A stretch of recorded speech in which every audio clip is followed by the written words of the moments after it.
The fluorescent lights of Mel's diner cast harsh shadows across the cracked vinyl booths as Marcus Chun pushed through the glass door, his left leg dragging slightly behind him. The familiar ache in his knee flared with each step, a constant reminder of the IED that had changed everything 3 years ago in Kandahar. Rosa Delgado looked up from wiping down the counter, her weathered face brightening into a genuine smile. "Good morning, Marcus. The usual?" she asked, already reaching for the coffee pot. Marcus nodded, sliding into his regular booth by the window, where he could watch the empty parking lot. The night security shift at the warehouse had been quiet, giving him too much time to think about Jake. His 16-year-old son had been staying out later each night, claiming he was with friends Marcus had never met. The coffee arrived steaming hot, and Marcus wrapped his calloused hands around the ceramic mug. Through the window, he watched the first hints of dawn creep across the industrial skyline. His phone buzzed with a text from Jake, saying he'd be home soon. Rosa refilled his cup without being asked.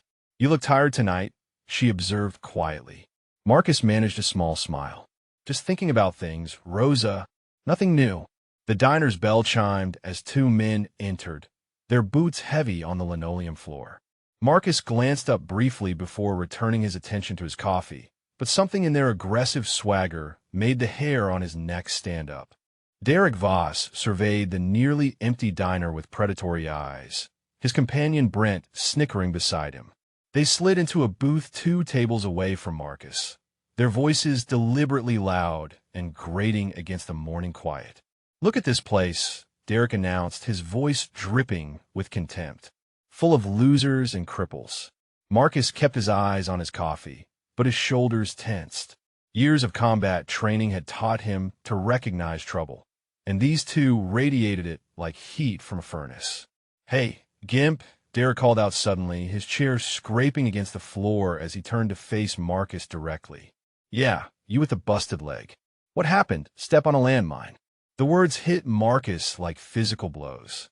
His jaw tightened, but he remained silent, knowing that engagement would only escalate the situation. He thought of Jake, probably just getting home from wherever he had been all night. Rosa appeared at Derek's table, her order pad trembling slightly in her hands. "What can I get you gentlemen?" she asked, her voice professionally polite despite the tension. Derek ignored her completely, standing up and taking a step toward Marcus. "I asked you a question, soldier boy.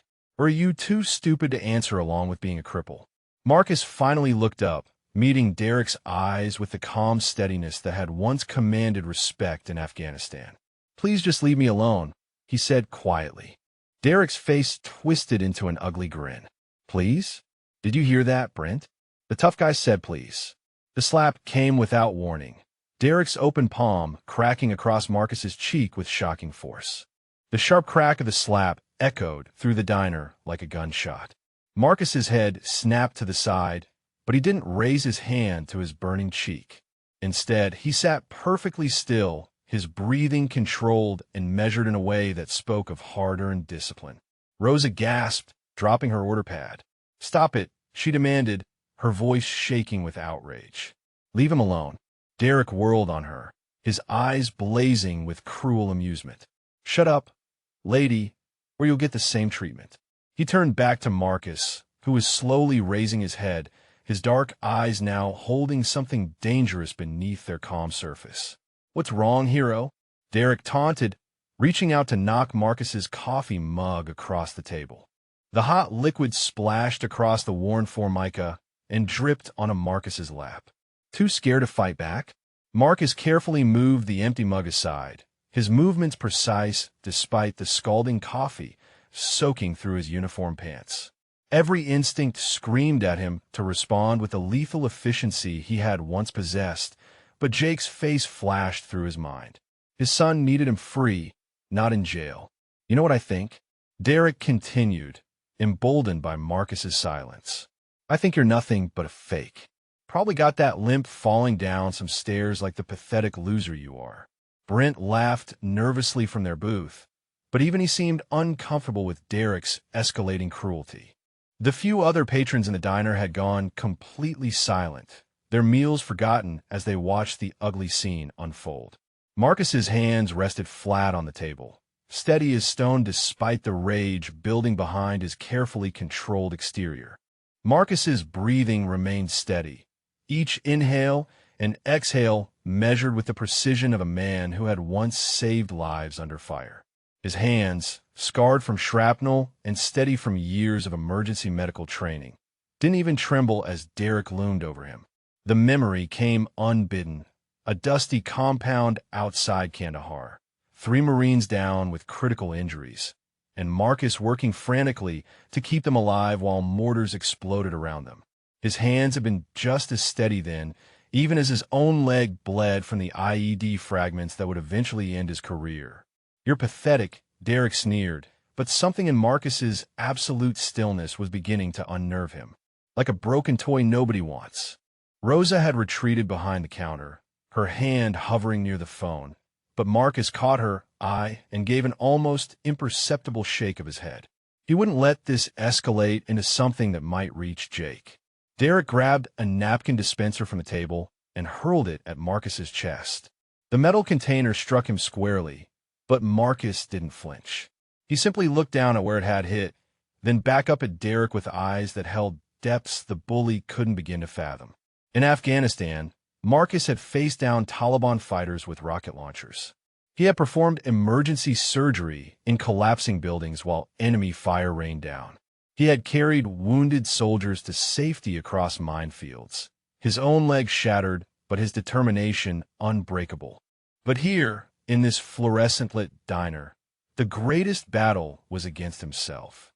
Every muscle memory, every trained response, every instinct forged in combat demanded action. Marcus finally left the diner 20 minutes later, Derek and Brent having grown bored with his lack of reaction. The walk home felt longer than usual, his left leg protesting with each step on the cracked sidewalk. The morning sun cast long shadows between the narrow houses of his working-class neighborhood. Their small rental house stood quiet in the early light, paint peeling from the front porch where he and Jake used to sit together in the evenings. Those conversations had become rarer as his son grew older and more distant. Marcus pushed through the front door, immediately noticing Jake's shoes by the entrance. His son was home, finally. The relief that washed over him was tinged with worry about where Jake had been spending his nights. "Dad?" Jake's voice called from the kitchen. "You're home early."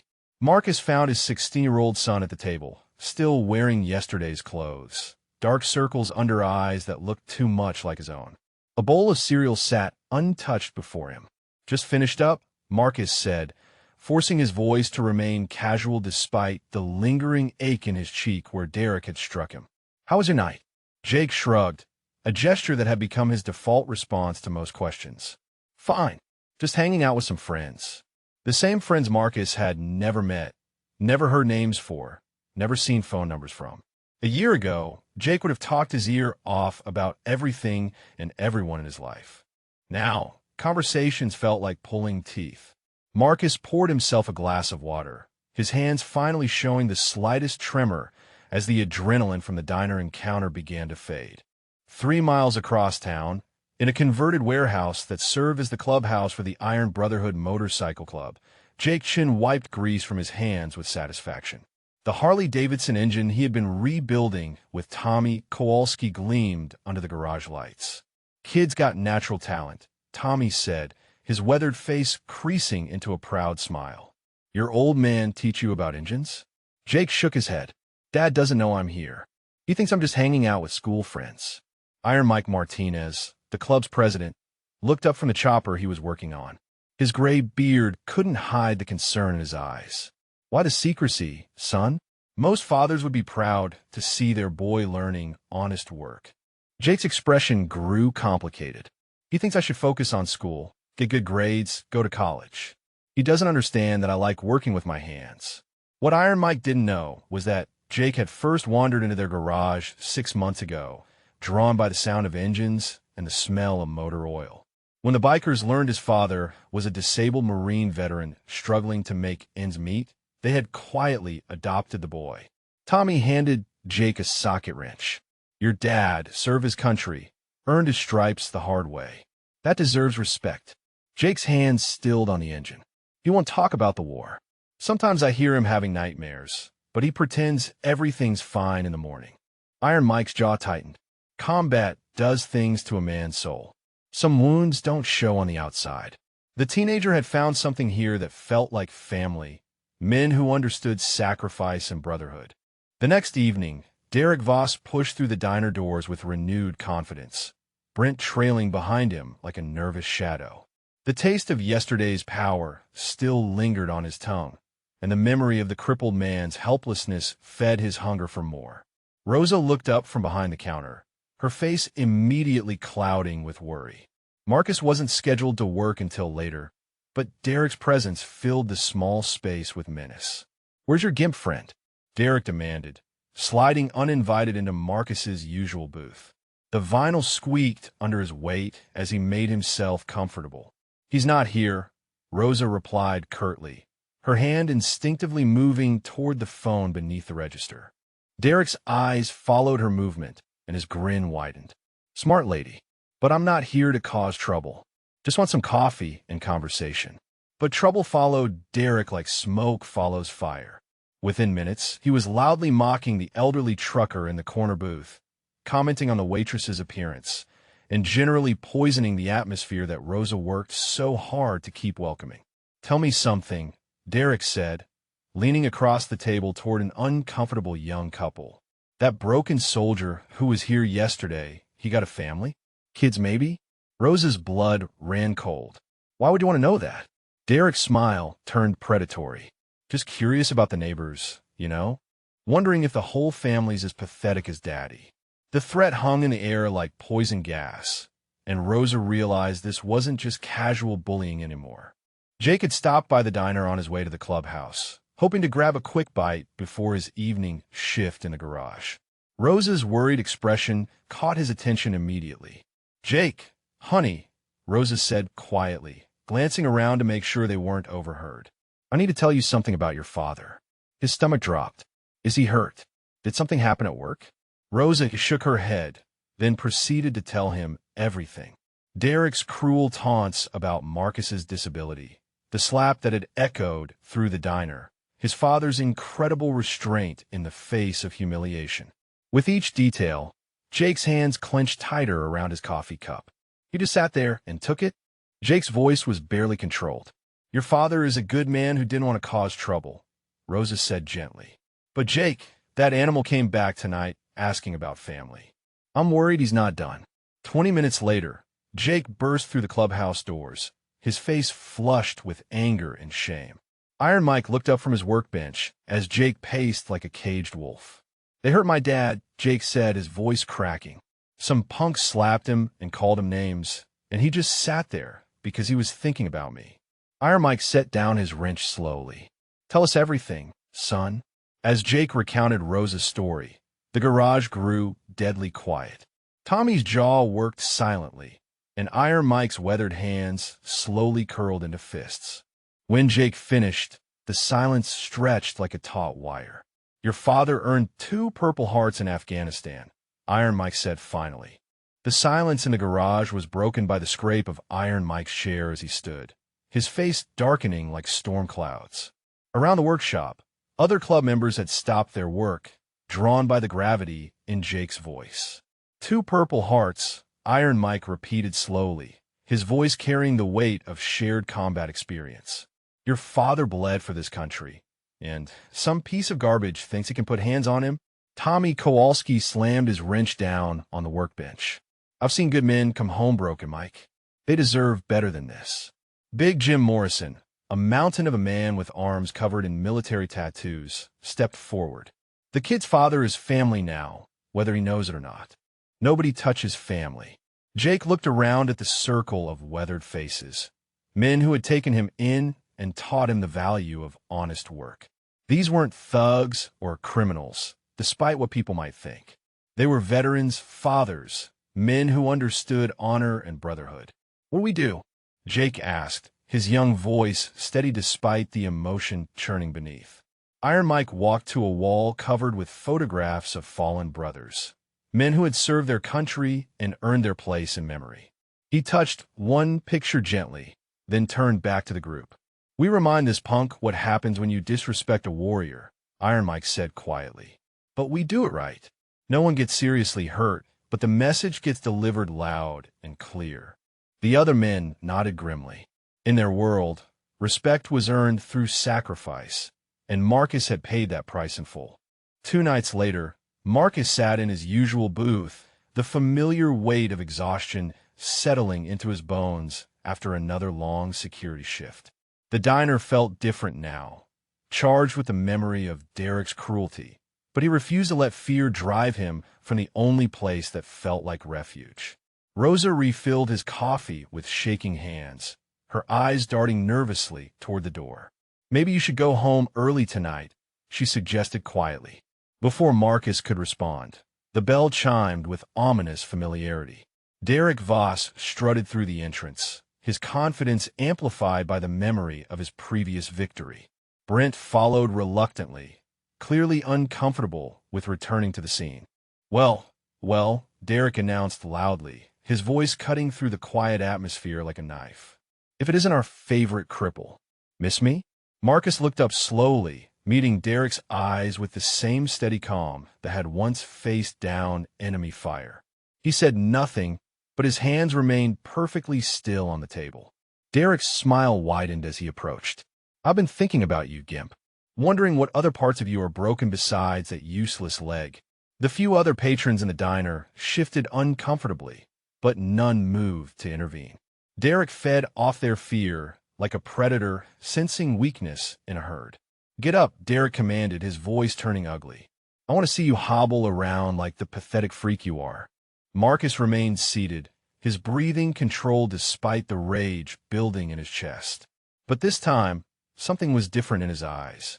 Derek reached down and shoved Marcus's shoulder hard, expecting the same passive response as before. This time, however, Marcus's hand shot out with lightning speed, catching Derek's wrist in a grip that spoke of combat training and barely contained fury.